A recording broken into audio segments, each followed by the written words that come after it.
अस्सलाम वालेकुम दोस्तों।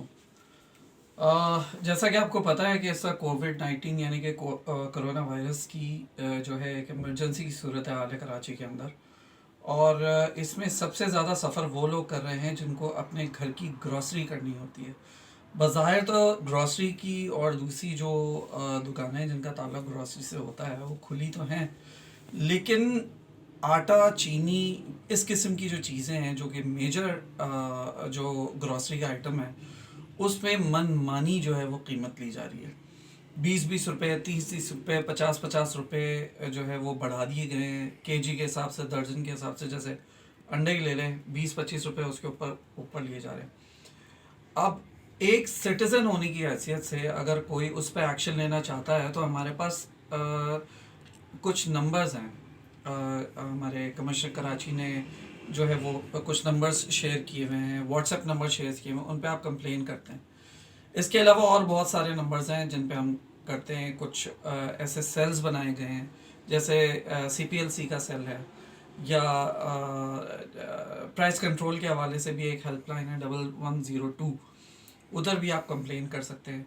लेकिन जब आप वहाँ कंप्लेन करते हैं तो वो ये बताते हैं कि भाई आप जो है वो CPL से कॉल करें, और CPLC अगर कॉल करते हैं तो वो कहते हैं कि जी आप 15 कॉल करें। 15 कॉल करते हैं तो वो ये बताते हैं कि जी पाक रेंजर्स को कॉल करें।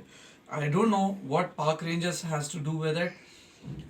वहाँ भी ट्राई कर लिया, लेकिन वो ये कहते हैं कि आप वापस जो है वो कमिश्नर कराची के नंबर पे कॉल करें। वहाँ के 2 लैंडलाइन नंबर्स हैं, अगर आप उनकी वेबसाइट पे जाएंगे तो आपको मिल जाएंगे। एक व्हाट्सएप नंबर है। तो इस वक्त ये सिलसिला चल रहा है, और अब समझ में आ रहा है कि इस वक्त जो परचून वाले हैं और जो ग्रॉसरी शॉप्स वाले हैं वो अपनी मनमानी कीमत क्यों ले रहे हैं, क्योंकि उनको शायद अच्छी तरह अंदाज़ा है कि उनको कोई पूछने वाला नहीं।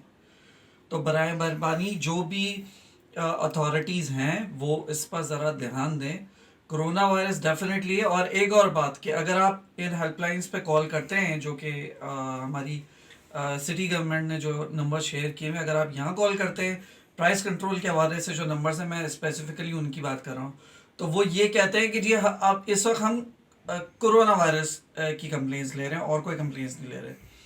तो समझ से बाहर है कि इस वक्त इनको एक खुली छूट क्यों दी गई है।